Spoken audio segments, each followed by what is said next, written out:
केम छो? आप में से कितने लोग ये चाहते हैं कि आज का ये सेशन गुजराती में हो? आप चाहते हैं? क्या नाम है आपका? तो हरीश भाई आप ही कर लो। मुझे जितनी गुजराती आती थी मैं ऑलरेडी बोल चुका हूं। केम छो मजामा, बस। तो आज का ये सेशन शुरू करने से पहले मुझे यहां स्टेज पर 4 वॉलंटियर्स चाहिए। 1 मिनट, शांत गदाधारी भीम, शांत। पहले पूरा सुन लो कि करना क्या है। आपको 1 मिनट का टाइम मिलेगा और उस 1 मिनट के अंदर अंदर आपको कुछ भी बोल करके, कुछ भी अजीब अजीब सी हरकतें करके यहां पर जो ऑडियंस बैठी है उसको हंसाना है, उनको हंसाना है। अब हाथ उतने ही हैं, थोड़े कम हुए हैं। हाँ, काफी कम हो गए। भीम ने अपनी गदा डाल दी, बस हो गया काम। आगे और सुन लो, अभी यहां पे खत्म नहीं हुआ खेल। आपको यहां पर आकर के हंसाना है और एक छोटी सी कंडीशन है उसके अंदर कि आपको कोई संता बनता का जोक नहीं सुनाना, कोई भी जोक नहीं सुनाना, किसी दूसरे का मजाक नहीं उड़ाना, खुद का मजाक उड़ाना है। खुद के फेलियर्स का, खुद की वीकनेसेस का मजाक उड़ाना है यहां पर स्टेज पर आकर के। और उन चारों में से जिसने भी सबसे ज्यादा हंसाया, यहां पर जो लोग बैठे हैं उनको, उसको एक ट्रॉफी मिलेगी।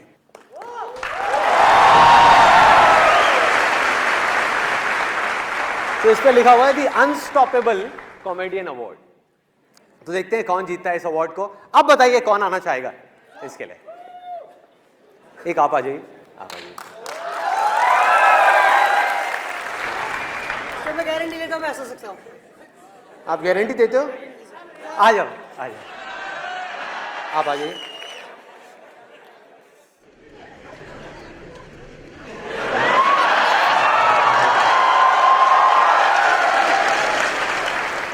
ये मेरा डिवोर्स कराएगी। Let's give a big hand for all of them.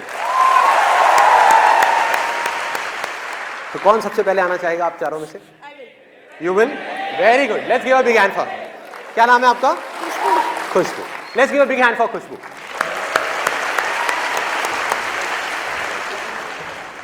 खुशबू क्या करते हैं आप?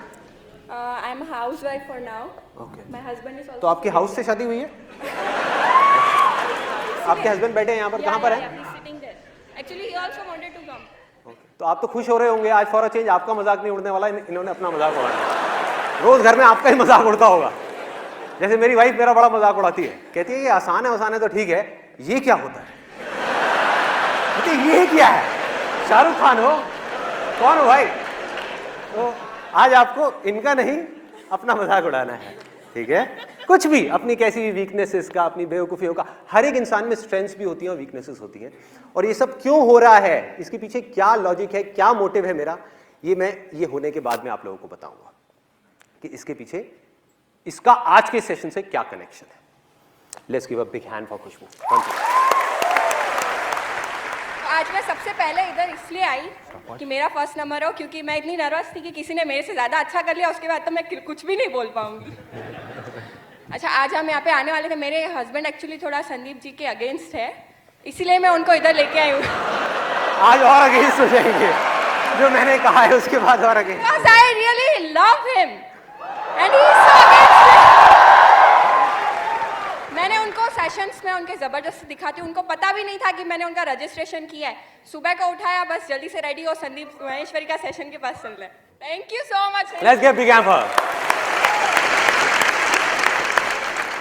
अब कौन आना चाहेगा आप में से? आप लास्ट आना चाहोगे? Guarantee, guarantee. जी, मेरा नाम तेजस रानिंगा है, मैं गांधीधाम कच्छ से हूँ। एक बार मेरे दोस्त है आकाश, मैंने उससे बोला यार मैं एक्टिंग में हाथ आजमाना चाहता हूँ। मैंने बोला क्या बोल रहा है, एक्टिंग करेगा तू? हाँ मैं एक्टिंग करूँगा। मैंने बोला देख मैं तेरे अलग अलग एक्सप्रेशन करके दिखाता हूँ। बोला ठीक है। मैंने बोला तू एक्शन बोला। सर आप एक्शन बोला। मैं एक्शन। ओके, ऐसे एक्शन। एक्शन। ये देख बाप बनने की खुशी।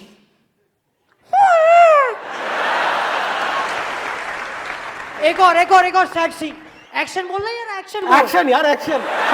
सॉरी भाई, सॉरी। ये देख माँ के जाने का गम। एक्सप्रेशन देखना। ओ जाने वाले क्यों चला गया। वेरी नाइस, बहुत बढ़िया, बहुत बढ़िया। Love you sir. Pack up, spot boy ने पैकअप बोल दिया। अब आप कौन आ रहे हैं? आप आ रहे हैं, आइए आइए। लाल बटाको, पीड़ू बटाको, शांत, एकदम सीरियस, काळू बटाको, काबरचित्रू बटाको, धोळू बटाको, हसता हसता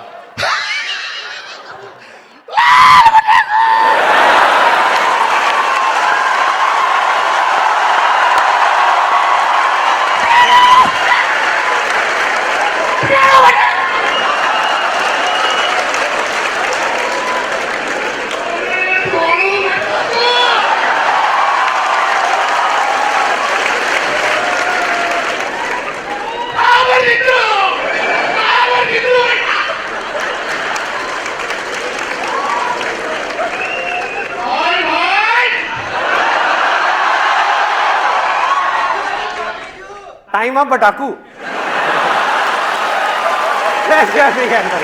बहुत बढ़िया। मुझे समझ नहीं आया इन्होंने क्या कहा, लेकिन सुनने में अच्छा लग रहा था, देखने में भी मजा आया। क्या मतलब होता है वैसे बटाकू का? आलू, आलू, जस्ट आलू, अच्छा, आलू। रेड आलू, व्हाइट आलू, बट डिफरेंट टाइप ऑफ, रोते रोते हंसते। अरे वाह क्या बात है, मतलब आलू की इतनी वैरायटी, कमाल कर दिया। आपका क्या नाम है? Naina. Naina. Okay, let's give a big hand for Naina.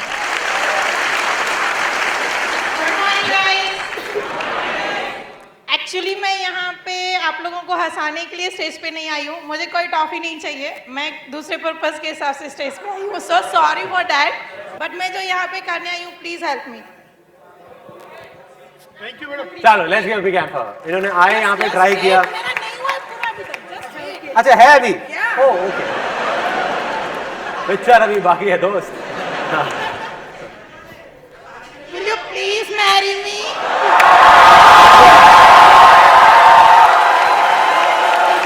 Oh, listen, guys. Please. ऐसा है कि मेरा डिवोर्स सिर्फ एक बार हो सकता है, क्योंकि मेरी एक बीवी है, वो ऑलरेडी करवा चुकी है, दूसरा होने की कोई गुंजाइश मैं नहीं है। फाइनल करवा रही हूँ। एक बार हो जाए उसके बाद। आसान है भैया, आसान है। मन हक तो बनती है संदीप जी के साथ।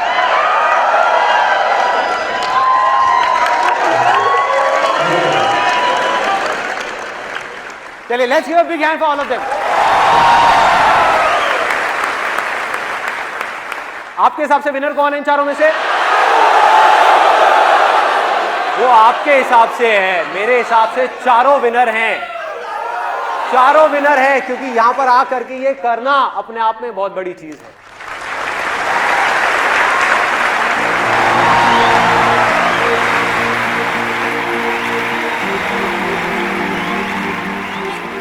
आप डर क्यों रहे इतना?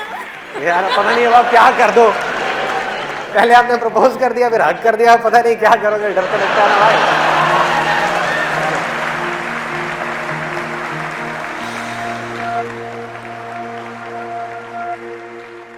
सो अब मैं आपको बताता हूं कि ये जो अभी किया यहाँ पर स्टेज पर, मतलब इन लोगों ने आकर के अपना मजाक उड़ाया। वैसे इन्होंने अपना कम, मेरा ज़्यादा मजाक उड़ा दिया लेकिन ये जो किया उसका आज के इस सेशन से क्या कनेक्शन है?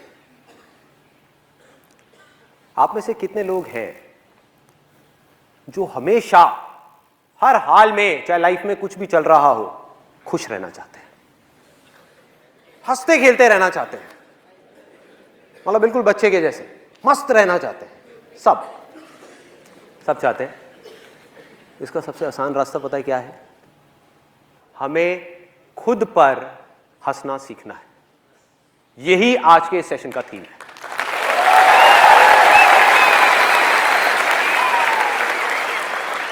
How to learn to laugh at ourselves. क्योंकि दूसरों की वीकनेसेस पर हंसना, दूसरों के फेलियर्स पे हंसना, ये तो पूरी दुनिया करती है।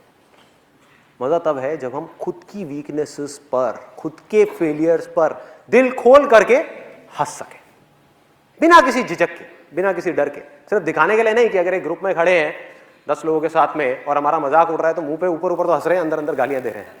ये बोल ले बेटा, तू मुझे बोल, मैं तेरे को बोलूंगा अभी थोड़ी देर बाद। तू मेरी नाक के बारे में बोल, मैं तेरे दांत के बारे में बोलूंगा। तो करना क्या है कि अगर हंस रहे हैं तो खुल के हंस रहे हैं, दिखाने के लिए नहीं, उनके साथ हंस रहे हैं। ऐसा नहीं कि जब उनका मजाक उड़ रहा है तो हम हंस रहे हैं और खुद का उड़ रहा है तो अंदर ही अंदर सीरियस हो रहे हैं। तो ये क्या है और इससे क्या होता है, मैं आपको कोई थियोरेटिकली नहीं बताऊंगा, अपना खुद का एक रियल लाइफ एग्जांपल दूंगा कि मैंने ये चीज़ कब और कैसे सीखी। जब मैं करीबन 8 या 9 साल का था तो स्कूल में अपने फ्रेंड्स के साथ में पकड़म पकड़ाई खेल रहा था। भागते भागते मैं अपने स्कूल के स्टेज पे चढ़ गया। स्टेज पे गया और वहाँ से जा करके मैंने छलांग लगा दी। नीचे कूदा, मैंने देखा नहीं था, वहाँ पर एक कांच की टूटी हुई बॉटल पड़ी थी और वो बॉटल, वो कांच मेरे हाथ में यहाँ पे घुस गया, आर पार हो गया। जिसके बाद से जो हुआ सो हुआ, लेकिन उसके बाद से मेरे यहाँ की एक नर्व पूरी तरह से डेड हो गई। और एक वो दिन है, एक आज का दिन है, मेरी ये जो उंगली है ये मूर्ति नहीं है। आप में से भी शायद कुछ लोगों ने इस चीज़ को नोट करा होगा कि जो लेफ्ट हैंड की मेरी ये फिंगर है ये मूर्ति नहीं है। जैसे ये वाली हैंड की जो फिंगर है इसको मैं ऐसे ऐसे मोड़ सकता हूँ, इसको मैं ऐसे तो कर सकता हूँ, ऐसे नहीं मोड़ सकता। पकड़ करके मोड़ सकता हूँ, अपने आप नहीं मोड़ सकता। तो हुआ क्या, जैसा कि स्कूल्स में होता है कि मेरा जो स्कूल का ग्रुप था, दोस्त थे, उनको तो कोई टॉपिक चाहिए होता है ना, कोई मुर्गा चाहिए होता है। स्कूल में यही होता है सबके साथ में, स्कूल कॉलेज में, कि ग्रुप बना हुआ है, एक को मुर्गा बना लिया और सब उसके पीछे पड़े हुए हैं। तो मेरे स्कूल का मुर्गा मैं था। मेरे स्कूल का जो ग्रुप था उसमें वो मुझे पकड़ते थे। मेरा नाम संदीप से बदल करके मेरे स्कूल में, और ये चीज़ करीबन 12th स्टैंडर्ड तक चली थी, संदीप से बदल करके मेरा नाम हो गया था उंगली। तो वो उंगली आ रहा है, उंगली आ रहा है, उंगली आ रहा है। कोई मुझे उंगली मार बोलता था, कहता यार तेरे से अच्छा तो उंगली मार डाकू था, उसने औरों की उंगलियों को मारा, तूने खुद की उंगली को मार दिया। तो ऐसी ऐसी तरह तरह की चीज़ें होती थी।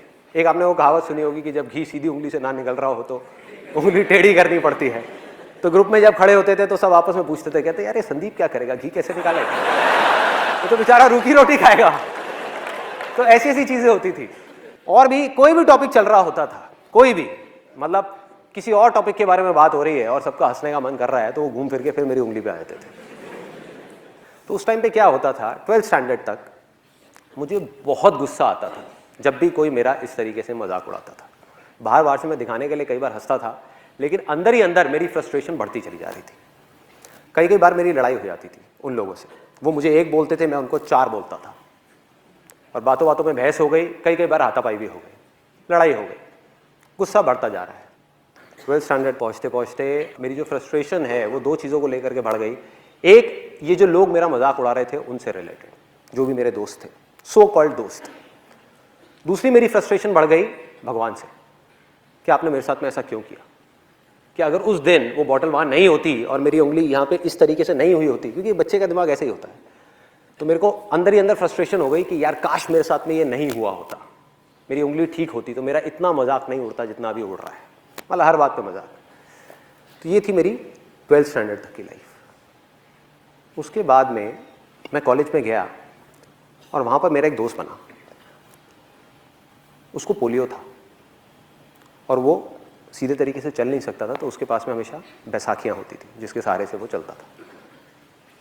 उस बंदे की एक खास बात थी कि उसको कभी भी, मतलब मैं कॉलेज में 2 साल रहा हूँगा और मैंने कभी भी उस बंदे को इतना सा भी परेशान नहीं देखा, किसी ने नहीं देखा, मतलब उसके चेहरे पे शिकन तक नहीं, यहाँ पर सलवटे तक नहीं, हमेशा हंसता खेलता रहता मजे में।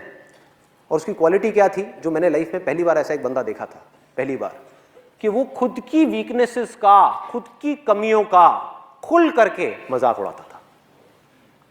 और लोगों को जहां पर उसके ऊपर तरस आता था, उसको नहीं आता था अपने ऊपर तरस, वो अपना मजाक उड़ाता और सब हंसते और सब उसको प्यार करते।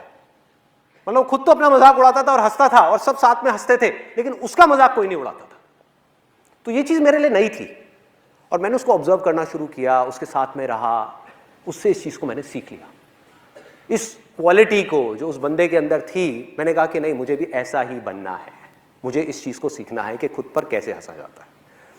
और इसको मैंने प्रैक्टिस करना शुरू किया। पहले अपना थोड़ा थोड़ा सा मजाक उड़ाया, ये किया वो किया, अपनी वीकनेसेस का, अपनी उंगली का ही मैंने थोड़ा थोड़ा मजाक उड़ाना शुरू कर दिया, थोड़ा थोड़ा। तो मैं बाहर से कोशिश तो कर रहा था मजाक उड़ाने की, लेकिन अंदर ही अंदर उड़ा नहीं पा रहा था। लेकिन इस चीज़ को प्रैक्टिस करते करते कुछ महीने बाद मैं इस चीज़ में परफेक्ट हो गया, मतलब फिर मुझे बिल्कुल भी झिझक नहीं होती थी। और मैं आपको एक अपना एक बहुत ही एम्बैरेसिंग एक्सपीरियंस बताता हूँ लाइफ का, जो अगर पहले वाला संदीप होता, मतलब कि वो स्कूल वाला संदीप, तो वो बैठ करके रोता, चीखता चिल्लाता। लेकिन ये जो कॉलेज वाला संदीप था, जो सीख गया था अपने ऊपर हंसना, उसने बड़ा एंजॉय किया, उसके लिए वो मज़ा था, मस्ती थी। आप में से कितने लोग बस में ट्रैवल करते हैं, भरी हुई बस में, जिन्होंने अच्छे से ट्रैवल किया है या पहले कभी किया है? ऑलमोस्ट सब ने। तो आप लोग बड़े आराम से रिलेट कर पाएंगे कि मैं क्या बोलने वाला हूँ। मैं कॉलेज से अपने घर आ रहा था एक बस के अंदर, और वो बस पूरी खचाखच भरी हुई थी। और बस में ट्रैवल करने की मेरे को सबसे ख़राब चीज़ ये लगती है कि उसमें जब बस पूरी तरह से भरी होती है तो सबके हाथ ऐसे होते हैं, और ज़्यादातर लोगों ने डिओड्रेंट नहीं लगाया होता। आप लोगों ने शायद ये प्रॉब्लम फेस करी होगी। तो हुआ क्या कि मैं ऐसी बस में ट्रैवल कर रहा, बस पूरी भरी हुई, और मुझे एक बड़ी अच्छी खुशबू आई, मतलब कमाल के एक परफ्यूम की खुशबू। और मैंने कहा यार ये क्या है, जहन्नुम में जन्नत दिख रही है, क्या है ये? मैं मतलब उसमें खो गया उस खुशबू में। और मैंने अपने दोनों तरफ देखा, मैंने कहा ये कहाँ से आ रही है? तो मैंने पहले इधर देखा, इधर से नहीं थी। उधर देखा तो मेरे पीछे लेफ्ट साइड में एक लड़की खड़ी हुई थी, और उसने परफ्यूम लगाया। ये लड़की के नाम पे वो करने वाली बात। और जैसे मेरी नजर पड़ी कि ये इस लड़की में से ये परफ्यूम की खुशबू आ रही है, तो मेरे फेस पे हल्की सी स्माइल आ गई। और ये स्माइल उस लड़की को देख करके नहीं आई थी, क्योंकि आप लोगों को बैकग्राउंड पता है, उसको नहीं पता था। ये स्माइल आई थी उसके परफ्यूम की वजह से। तो मैंने देखा और मैंने कहा कितना अच्छा परफ्यूम। तो हल्की सी स्माइल आई, लेकिन उस लड़की को ये डाउट हो गया कि मैं उसको छेड़ रहा हूँ, मैं उस पर लाइन मार रहा हूँ। और वो बिल्कुल गुस्से से मेरे को घूरने लग गई, मतलब उसने गुस्से वाली मेरे को लुक दी, और मैंने फटाफट से अपना मुंह नीचे कर लिया। मैंने कहा भाई पिटना नहीं है तो मुंह नीचे कर लो, भीड़ यहाँ पे बहुत है, बहुत मारेंगे सब मिल करके। तो मैं अपना आराम से ऐसे ही खड़ा हुआ। उसके 10-15 मिनट बाद में, गर्मी बहुत ज़्यादा थी, गर्मियों का टाइम था, और मेरे फेस पे पसीना आया। तो मैंने क्या किया, अपनी जेब में हाथ डाला रुमाल निकालने के लिए। अब ध्यान से देखो मेरा हाथ कैसा है, क्योंकि मैं आपको बता चुका हूँ कि मेरी उंगली मुड़ती नहीं है। तो मैं गया, मैंने जा करके अपनी जेब में हाथ डाला, रुमाल निकाला, और जब रुमाल निकाल रहा था तो वो उंगली जा करके उस लड़की के पैर पे टच हो गई। उसके पैर पे टच हो गई। आपने वो कहावत सुनी होगी, कंगाली में आटा गीला। बिल्कुल ऐसे ही कुछ मेरे साथ में हुआ कि पहले ही मेरी पिटने वाली हालत थी, और ऊपर से वो उंगली जा करके उसके पैर पे टच हो गई। मैं रुमाल लेकर के चुपचाप अपने फेस पे आया, और मेरी हालत खराब। मैं मन ही मन सोच रहा, मैंने कहा भाई अब क्या करूँ? 2 ऑप्शन है मेरे पास में। एक तो ये है कि पलट करके इसको फटाफट से सॉरी बोल दूँ, लेकिन उसमें एक रिस्क है कि क्या हो अगर उसको पता ही नहीं है कि उंगली मेरी थी इतनी भीड़ में।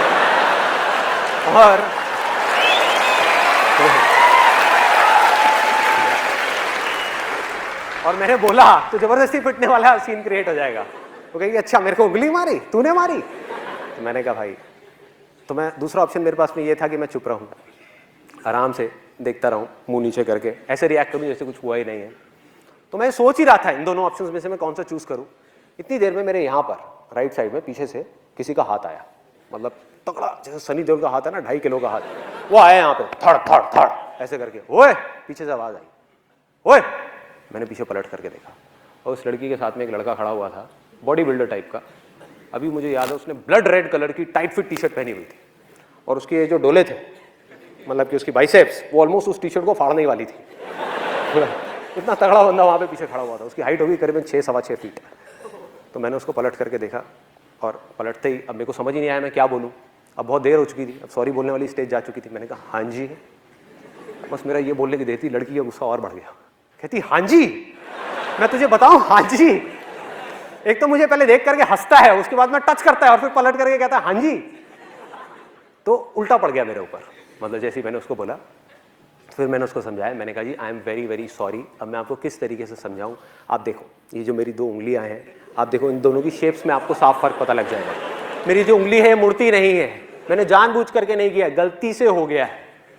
तो उसके बाद में उस लड़के ने बड़ा कमाल का डायलॉग बोला, जो उसके साथ में था, मुझे नहीं पता वो उसका क्या था, बट उसने बड़ा सही डायलॉग बोला। कहता ओ हीरो। मैं कहा हाँ जी। और क्या बोलूं? मैं कहा हाँ जी। कहता है मेरा हाथ दिख रहा है, ये भी अगर एक बार पढ़ना शुरू हो जाए ना तो रुकता नहीं है, जैसे तेरी उंगली मुड़ती नहीं है। तो मैंने कहा भाई आज तो तू गया, आज तो पिटाई होनी पक्की है। फिर उसके बाद में मैंने जितनी मैं कोशिश करता चला जा रहा था उतनी ही गड़बड़ होती चली आ रही थी। और ऐसे में गड़बड़ क्या होती है कि यहाँ तक तो ठीक था, मतलब ये जो लड़का था और ये लड़की थी, इसको तो मैं फिर भी किसी तरह से हैंडल कर लेता। लेकिन ऐसे में क्या होता है, जितनी भी भीड़ होती है वो सब लड़की की तरफ हो जाती है। उनको ये लगता है कि सारे लड़के ही बुरे हैं, और कोई समझने को तैयार नहीं, मतलब किसी को पता ही नहीं कि हुआ क्या है। और वहां पर पीछे एक मूंछों वाले अंकल खड़े थे, वो बोलते कहते ओए शर्म नहीं आती तेरे को, तू लड़की को छेड़ता है, भरी बस में लड़की को छेड़ रहा है। मैं पलटा, मैंने उनके हाथ जोड़े, मैं कहा अंकल जी आज तक मैंने अपनी गर्लफ्रेंड को नहीं छेड़ा, मैं इनकी गर्लफ्रेंड को क्या छेड़ा। मतलब मैं समझाने की कोशिश कर रहा हूं, मैंने कहा एक बार देखो तो सही, देखो तो सही। कहते गंदे गंदे इशारे करता है, चल साइड हो चल। मतलब कोई भी अपनी वाइफ की फ्रस्ट्रेशन, अपनी जॉब की फ्रस्ट्रेशन आकर के मेरे पे निकाल रहे हैं, आकर के ले ले धक्के धक्के देते देते। तो कब मुझे धक्के पड़े और कब मैं बस के आगे तक पहुंचा, कब कंडक्टर ने बस रोकी और मैं बस से उतरा, मुझे पता ही नहीं लगा। सब कुछ अपने आप हो गया, धक्के खाते खाते खाते खाते बीच रास्ते में मुझे बस से निकाल दिया। इनफैक्ट मेरा जो कॉलेज का बैग था वो भी बस में रह गया। और मैं उतरा, और उतर करके अगर वो पहले वाला संदीप होता, वो स्कूल टाइम वाला, तो वो क्या करता, वो रोता, वो जा करके भगवान को बोलता हे भगवान तूने मेरे साथ में क्या किया, मेरी तो कोई गलती भी नहीं थी, ऐसे पिट गया, ऐसे ही मेरे कपड़े फट गए, ऐसे ही ये सब हो गया, यही करता। और दूसरी चीज क्या करता, इस एक्सपीरियंस को, ये जो हुआ मेरे साथ में, इसको एक भयानक सपना समझ करके भूलने की कोशिश करता, ये भूल जाओ। और मजे की बात पता है क्या है, आप जितना भी किसी चीज को भूलने की कोशिश करते हो वो चीज उतनी ही याद आती है। हुआ आप लोगों के साथ ऐसा? जितनी कोशिश करता वो अंदर ही अंदर मेरे रह जाता, मतलब बाहर नहीं आ पाता कभी भी। लेकिन ये था पहले वाला संदीप, मतलब कि वो स्कूल वाला संदीप जो अपने कॉलेज के फ्रेंड से नहीं मिला था, लेकिन वो मर चुका था। अब था ये कॉलेज वाला संदीप। मैंने क्या किया, वहाँ से उतरा, मैंने कहा यार बैग तो अंदर रह गया है, लेकिन दोबारा पिटने की मेरी हिम्मत नहीं थी। तो मैंने कहा अब दोबारा जाना तो बस के अंदर ठीक नहीं है। तो साइड में आया, वहाँ पर आ करके एक पानी की रेडी वाला खड़ा हुआ था, गर्मियों के अंदर वहाँ पे पानी की रेडी वाले खड़े होते हैं, उससे बढ़िया सा नींबू पानी बनवाया, नींबू पानी बनवा करके रोड के साइड में बैठा और हंसने लगा, अपने ऊपर ही हंसने लगा। मतलब अकेले में खुद का मजाक उड़ा रहा था और बार बार सोच रहा, मैंने कहा यार मैंने सॉरी क्यों नहीं बोला। और अपने घर गया, वहाँ जा करके अपनी सिस्टर को एक किस्सा सुनाया। मैं कहा देख भाई मेरे साथ में ऐसी ऐसी चीज़ें हुई हैं। सिस्टर भी बहुत हंसी, कहती भैया तू तो बिल्कुल ही बेवकूफ़ है, बिल्कुल ही पागल है, ये क्या ज़रूरत थी ये सब करने की। मैंने कहा मैंने किया थोड़े वैसे ही हो गया, मैं क्या करूँ। उसके बाद मैं अपने उन स्कूल फ्रेंड्स के पास में गया, वही जो मेरा बहुत मजाक उड़ाते थे, उनके पास में गया, उनको भी जा करके अपना पूरा किस्सा सुना दिया। और वो भी बहुत हंसे, कहते हमने सही नाम रखा था तेरा, उंगली देख उंगली करी दी ना तूने। कहता तू बाहर नहीं आया, पंगे ले ही लिए ना। मैंने कहा हाँ यार क्या करूँ, मैं ऐसा ही हूँ।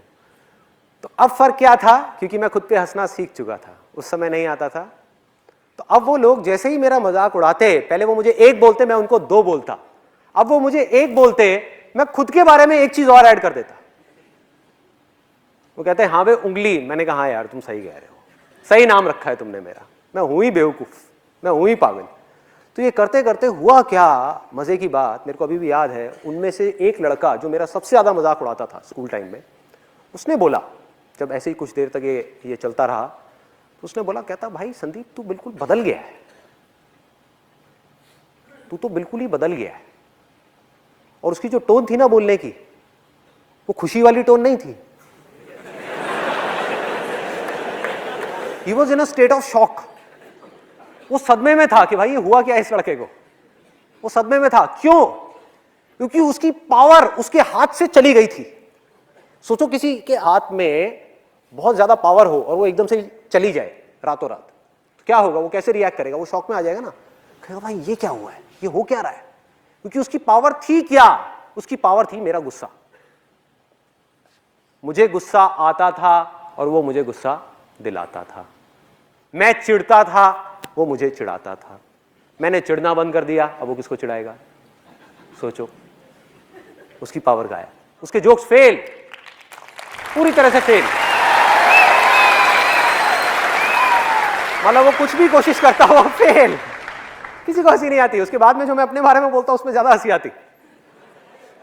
तो ये मेरा लाइफ का छोटा सा मैंने आपको एक्सपीरियंस बताया कि किस तरह से अगर हम अपने अंदर एक इतना छोटा सा चेंज लेकर के आ जाए तो किस तरह से हमारी लाइफ एक बिल्कुल ही अलग डायरेक्शन पे निकल जाती है।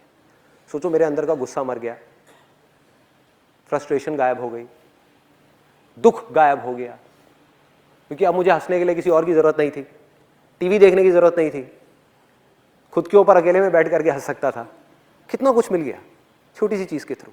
और आपने भी शायद ये चीज़ नोट करी होगी कि जब मैं स्टेज पर होता हूँ या वैसे भी रियल लाइफ में भी, कि किसी भी तरह का कोई भी जोक क्रैक करने में, चाहे कितने भी लोग बैठे हों, चाहे 10 लोग बैठे हों, चाहे 10,000 लोग बैठे हों, मुझे 1% भी दिक्कत नहीं होती। हुआ क्या है कि आज मुझे अच्छे तरीके से समझ आ चुका है कि मैं चाहे कैसा भी जोक क्रैक करूं यहां पर, कैसा भी, अच्छा हो या बुरा हो, एक चीज गारंटीड है, आप लोगों ने हंसना ही हंसना है।